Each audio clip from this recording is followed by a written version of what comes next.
రాముడైన రహీమైన నానకైన క్రీస్తైన పరమాత్ముని ప్రతినిధులన్నావు.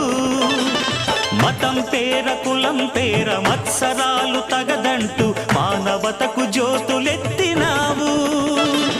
రాముడైన రహీమైన నానకైన క్రీస్తైన పరమాత్ముని ప్రతినిధులన్నావు. మతం పేర కులం పేర మత్సరాలు తగదంటూ మానవతకు జ్యోతులెత్తినావు. కటిక విషం మింగి మాకు కరుణ పంచినావు. ఇలకే అపరంజి వెలుగు నీవు.